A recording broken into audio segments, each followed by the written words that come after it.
My name is Daniel Cooper. I'm 34, and I was an American sergeant serving in the U.S. Armed Forces, a specialist in intelligence and field reconnaissance. It was the peak of the Iran-Israel conflict in 2025. I was stationed at an advanced U.S. operations base in the Persian Gulf region, an arid, tense place where the smell of diesel and fine dust were constant companions. My routine was relentless. Long hours in the operations room, eyes fixed on monitoring screens, analyzing real-time intelligence data, and providing strategic support to troops on the ground. My job involved conducting critical drone surveillance missions, mapping enemy terrain and anticipating movements. Every decision I made there could mean the difference between life and death for my brothers in arms. The constant threat of missiles and bombings was a palpable reality. The sound of sirens and the impact of distant explosions were the soundtrack to my daily life. It was a scenario of controlled chaos, where discipline and precision were the only currency. Amidst the uncertainties of the battlefield and the dangers that tested my limits daily, I kept my mind steady with a single thought: to return home, to the United States, and build a life with my fiancée, Emily. She was my beacon, the promise of a peaceful future that gave me strength to endure the harsh present. My dedication to the mission was absolute, but my hope for a future with Emily was my only mental refuge, the anchor that kept me from sinking. My mind, trained by years of military service, was molded to act under extreme pressure, with coldness and precision. I'm a man of few gestures but calculated decisions, and this discretion, this ability to observe without reacting impulsively, would soon be my greatest weapon. I was never one for emotional outbursts. My nature was always more introspective, analytical. If you enjoy stories of cold-blooded revenge and gripping plot twists like this video, and subscribe to the channel now. There are brand new, unreleased stories here every day, each one more intense than the last. It was amidst this reality of combat and sacrifice thousands of miles from home that a single, cold, succinct message from Emily arrived on my encrypted device. It was a gray morning in the Gulf, the air thick with smoke, when the text flashed on the screen. "Daniel, I can't do this anymore. I'm calling off the engagement." The weight of those words hit me with the force of a direct impact, more devastating than any explosion I'd ever witnessed. It wasn't just the end of a years-long relationship.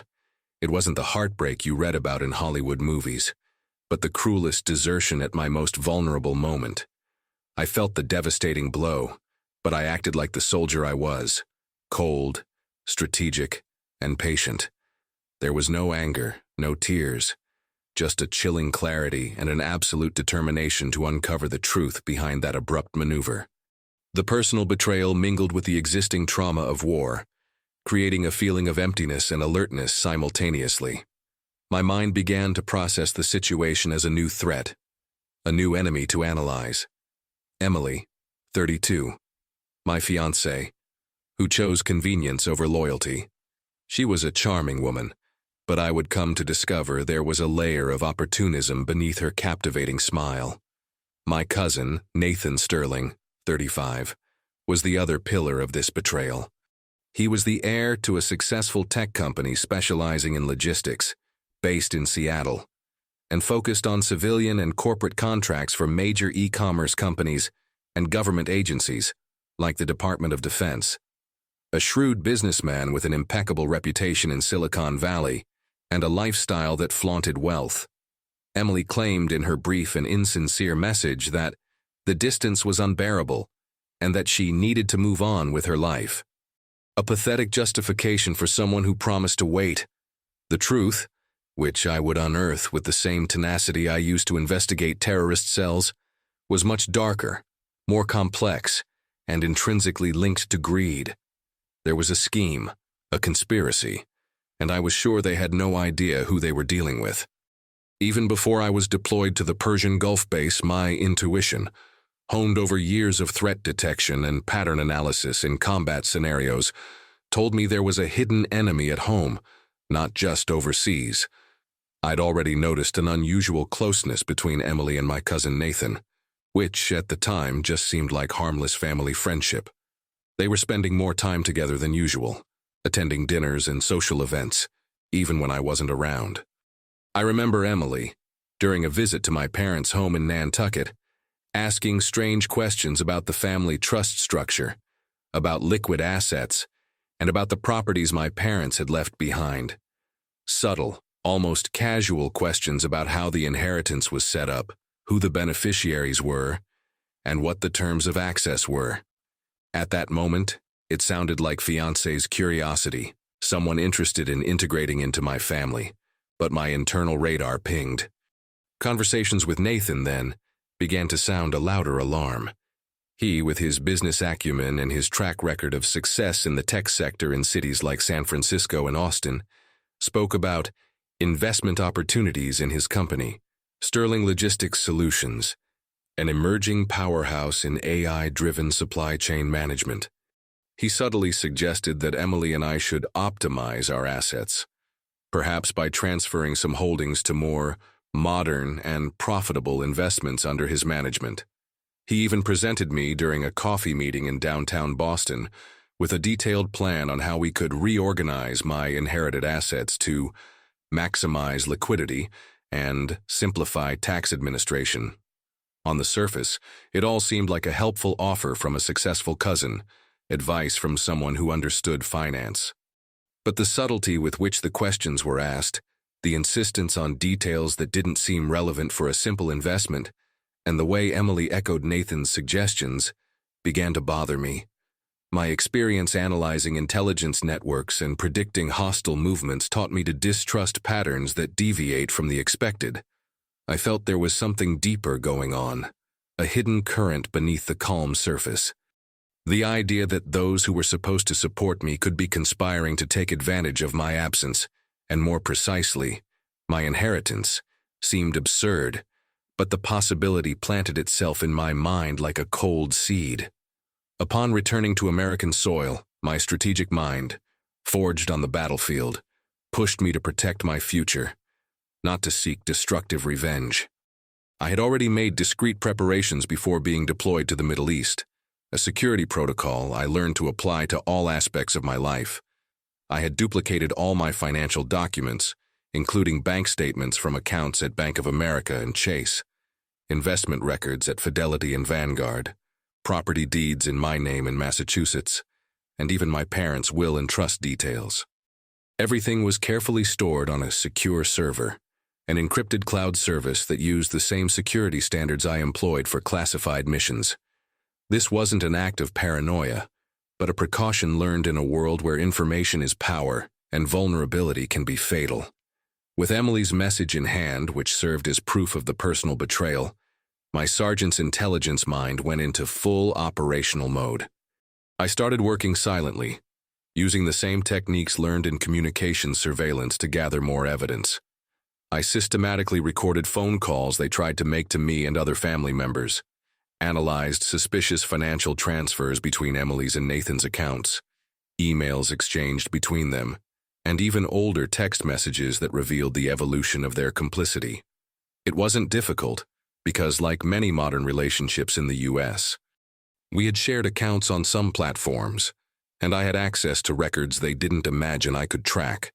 I monitored their movements, noting how often Nathan visited Emily's neighborhood in Arlington, Virginia, and how their spending aligned with certain financial movements I had identified as suspicious. Every piece of information was a puzzle piece, and I meticulously put them together, without haste, without fanfare. Proactive contingency was key. I didn't confront them. There were no accusations, no arguments. My first stop upon returning to the U.S. wasn't home in the small town of Concord, New Hampshire, where Emily would be waiting, but rather at the office of my attorney, Mr. Vance Roberts. His office, in the heart of a classic building on Commonwealth Avenue in Boston, was a bastion of discretion and efficiency. I had already discreetly contacted him from the base, using a secure line. I handed him the stack of evidence I had collected: communication records, detailed bank statements, copies of the family trust documents, and Emily's message. He looked at me with the seriousness of a legal veteran, No unnecessary questions, just the silent understanding of someone who had seen it all. With Mr. Roberts's tireless help, we unraveled the web of lies Emily and Nathan had woven. Emily's request to end the engagement was just the tip of the iceberg, a smokescreen for the real scam. They were conspiring to cut me out of future family decisions, and, more gravely, to divest me of my share of the inheritance left by my parents, valued at several $1,000,000, accumulated over generations of land investments and real estate ventures. Nathan, with his knowledge of civil and corporate contracts and his network of contacts on Wall Street and in the corporate legal world, was orchestrating the legal and financial maneuvers, taking advantage of my absence and my trust for illicit gains. He had suggested to Emily that if they married, she could challenge the validity of the trust or certain clauses that favored me, manipulating her with the promise of a life of luxury and financial control. The depth of the planning was astounding. It wasn't an impulsive act of passion or a slip-up. It was a meticulous, cynical plan to exploit my vulnerability while I was risking my life for my country. They were, in essence, attempting a financial coup while I was on the battlefield, an act of cowardice and betrayal of a dimension I could barely conceive. Every document Mr. Roberts and his team analyzed revealed another layer of their greed and depravity. What I had felt, my intuition sharpened by military experience, was more than true. There was a very real enemy in my own home. Upon my return, with the immense pile of evidence in hand, Daniel, with the crucial help of Mr. Vance Roberts, acted with surgical precision that would be envied by any special operations unit. There was no time for lament, nor for emotional confrontations. My first action was to instruct Mr. Roberts to initiate legal proceedings to reverse all the maneuvers Emily and Nathan had orchestrated. Within days, legal notification letters were sent to banks, such as Bank of America and J.P. Morgan Chase, and to investment firms like Fidelity and Charles Schwab, where part of my parents' estate was deposited or invested. Mr. Roberts requested an immediate freeze on any suspicious movements in accounts that Emily and Nathan had tried to associate with their names, or where they had made changes to beneficiaries or powers of attorney without my consent. Mr. Roberts' team worked tirelessly, exploiting the flaws and loopholes that Nathan in his arrogance had left. Altered contracts were challenged, powers of attorney were revoked, and all attempts to transfer assets were frozen. Emily and Nathan's plan collapsed with a speed that must have been astonishing to them. Their investments, some already initiated with what they presumed to be their money, were blocked. Credit lines Nathan had secured based on his supposed asset expansion were revoked. Within weeks, Sterling Logistics Solutions, Nathan's company, began to face a credibility crisis. News of irregularities in family dealings began circulating discreetly in investor forums and tech industry publications, especially in the Seattle area and Silicon Valley. Small contracts were canceled, and the trust of potential partners began to waver. Panic set in within the traders' camp. Emily, who had been the innocent face of the maneuver, suddenly found herself cornered, with the doors of Boston society closing on her. Nathan, the business genius, saw his empire built on dubious ethical foundations begin to crumble.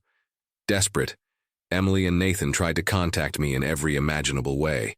My phone, which had previously only received Emily's cold breakup message, now rang incessantly with unknown numbers and blocked calls.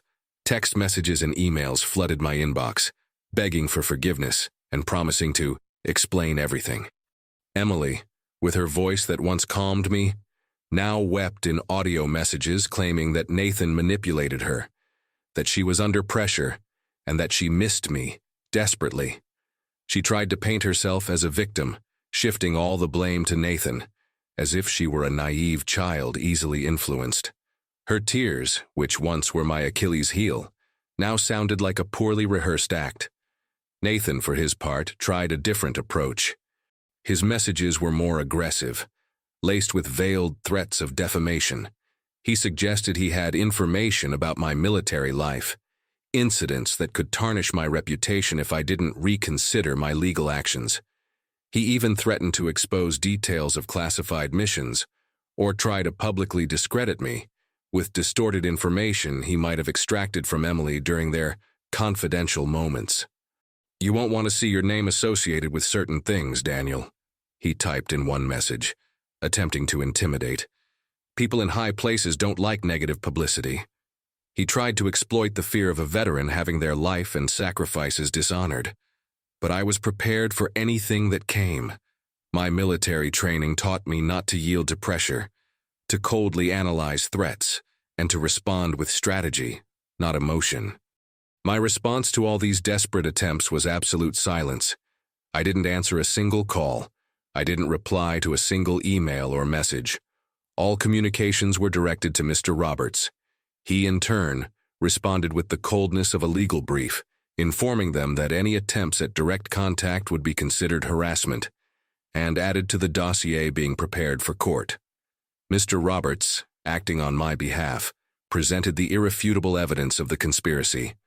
Call records, emails with detailed financial maneuver plans, altered account documents, everything was compiled into an airtight case.